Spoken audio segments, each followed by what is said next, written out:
ইতিহাসের টুকিটাকিতে আপনাদের আবার স্বাগত জানাই।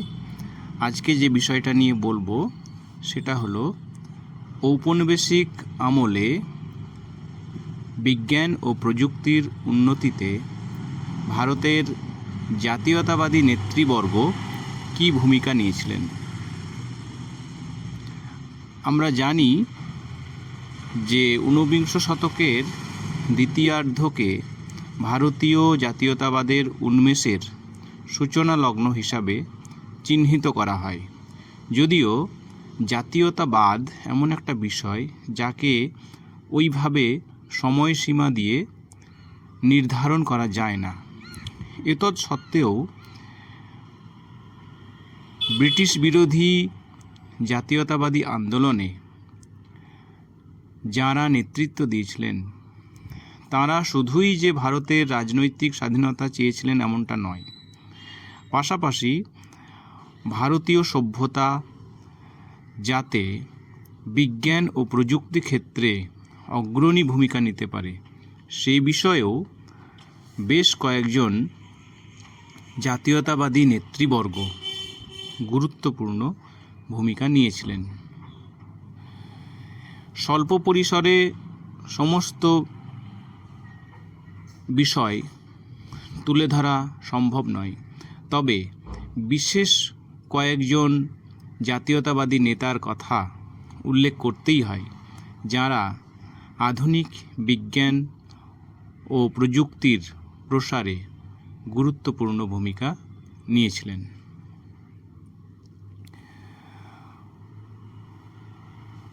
এই ক্ষেত্রে প্রথমেই যার কথা স্মরণে আসে তিনি হলেন মহেন্দ্রলাল সরকার। 1876 খ্রিস্টাব্দে Indian association for the cultivation of science নামক প্রতিষ্ঠানের সাথে তাঁর নাম অঙ্গাঙ্গিকভাবে জড়িত। মূলত তাঁরই উদ্যোগে বিজ্ঞান চিন্তার প্রসার ও সচেতনতা বৃদ্ধির লক্ষ্যে এই প্রতিষ্ঠানটি গড়ে উঠেছিল। এই প্রতিষ্ঠান থেকেই পরবর্তী ক্ষেত্রে অনেক ভারতীয় বিজ্ঞানীর আত্মপ্রকাশ ঘটেছিল। এছাড়া রামেন্দ্র সুন্দর ত্রিবেদীর কথা বলা যায়, যিনি বিভিন্ন বিজ্ঞানমূলক রচনার মাধ্যমে জনসাধারণকে সচেতন করার বার্তা দিয়েছিলেন। অন্যদিকে স্যার আশুতোষ মুখোপাধ্যায়, যাকে বাংলার বাঘ বলা হয়, তিনি ইংরেজদের প্রচলিত শাসন ব্যবস্থার মধ্যে থেকেই বিজ্ঞানের অগ্রগতিতে গুরুত্বপূর্ণ ভূমিকা নিয়েছিলেন। কলকাতা বিশ্ববিদ্যালয়ের উপাচার্য হিসাবে যখন তিনি দায়িত্ব পেয়েছিলেন সেই সময় বিজ্ঞানের প্রসারে অনেক গুরুত্বপূর্ণ সিদ্ধান্ত তিনি গ্রহণ করেছিলেন।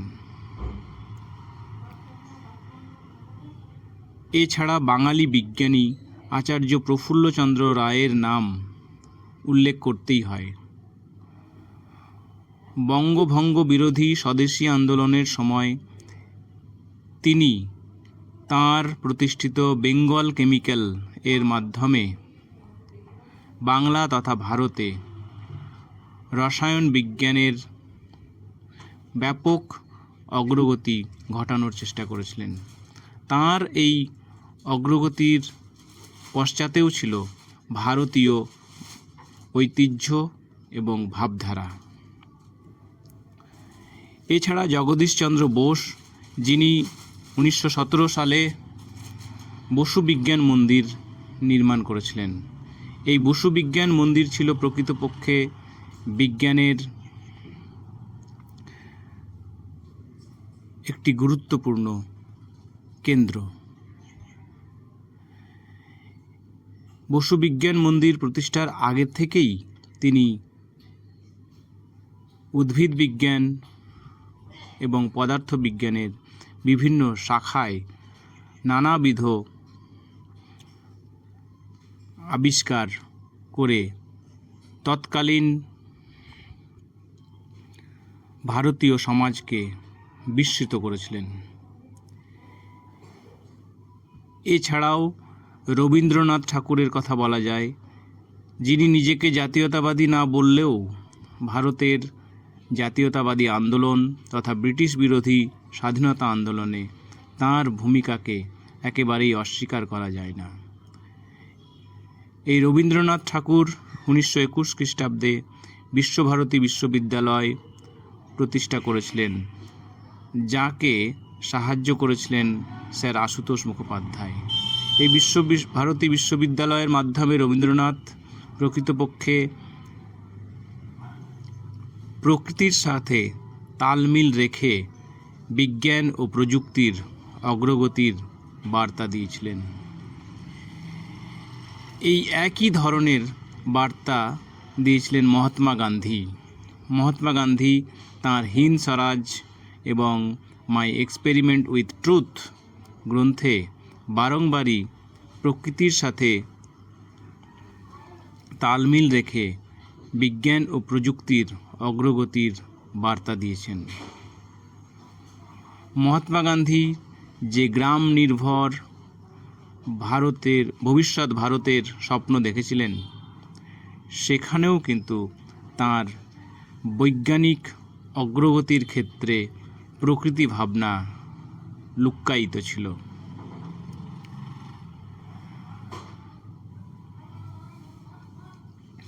সুভাষচন্দ্র বসু 1938 খ্রিস্টাব্দে যখন ভারতীয় জাতীয় কংগ্রেসের সভাপতি ছিলেন, সেই সময় ন্যাশনাল প্ল্যানিং কমিটি গড়ে তুলেছিলেন। এই ন্যাশনাল প্ল্যানিং কমিটির চেয়ারম্যান ছিলেন জওহরলাল নেহেরু, যিনি স্বাধীনতা পরবর্তী পর্যায়ে ভারতের প্রথম প্রধানমন্ত্রী হয়েছিলেন। তাঁর নেতৃত্বে একটি বিশিষ্ট কমিটি গঠিত হয়েছিল, যারা ভারতের ভবিষ্যৎ বিজ্ঞান চিন্তা বিষয়ে পর্যালোচনা শুরু করেছিলেন। এবং এই বিশিষ্ট কমিটিতে জগদীশচন্দ্র বসু, মেঘনাদ সাহা, সিভি রমন, প্রশান্তচন্দ্র মহালনবিশ প্রমুখ ব্যক্তিবর্গ ছিলেন। 1945 খ্রিস্টাব্দে এই ন্যাশনাল প্ল্যানিং কমিটি 25 খণ্ডে যে গ্রন্থ প্রকাশ করেছিল, সেই গ্রন্থেও ভারতীয় বিজ্ঞান ও প্রযুক্তি ক্ষেত্রে অগ্রগতির নানা দিক তুলে ধরা হয়েছিল। 1931 খ্রিস্টাব্দে প্রশান্তচন্দ্র মহালনবিশ ইন্ডিয়ান স্ট্যাটিস্টিক্যাল ইনস্টিটিউট বা ISI গড়ে তুলেছিলেন, যা গণিত তথা বিজ্ঞানের ক্ষেত্রে এক উজ্জ্বল দৃষ্টান্ত।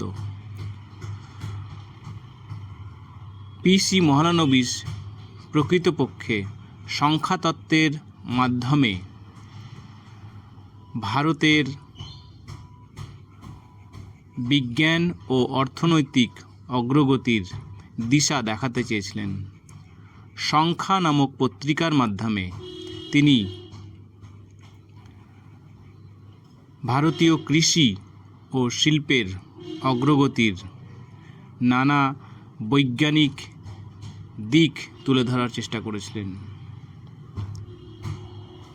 বিখ্যাত বিজ্ঞানী মেঘনাদ সাহা দ্বিতীয় বিশ্বযুদ্ধ পরবর্তী পর্যায়ে ভারতে বিজ্ঞান শিক্ষার প্রসারের ক্ষেত্রে গুরুত্বপূর্ণ ভূমিকা নিয়েছিলেন। স্বাধীনতা পরবর্তী পর্যায়েও তিনি বিজ্ঞানের প্রসারে বেশ কিছু গুরুত্বপূর্ণ পরিকল্পনা গ্রহণ করেছিলেন। এছাড়া ডক্টর বিধানচন্দ্র রায়ের কথা না বললেই নয়, যিনি প্রাক স্বাধীনতা পর্বে এবং স্বাধীনতা পরবর্তী পর্যায়ে চিকিৎসা বিজ্ঞান সহ বিজ্ঞানের অন্যান্য অগ্রগতিতে গুরুত্বপূর্ণ ভূমিকা নিয়েছিলেন। সুতরাং আমরা সহজেই বুঝতে পারি যে ভারতের জাতীয়তাবাদী নেতৃবর্গ শুধু যে রাজনৈতিক আন্দোলন, ব্রিটিশ বিরোধী জাতীয়তাবাদী ভাবধারা প্রসারে গুরুত্বপূর্ণ ভূমিকা নিয়েছিলেন এমনটা নয়। সদর্থক চিন্তার বহিঃপ্রকাশ হিসাবে এই নেতৃবর্গ বিজ্ঞান ও প্রযুক্তির অগ্রগতিতেও গুরুত্বপূর্ণ অবদান রেখেছিলেন।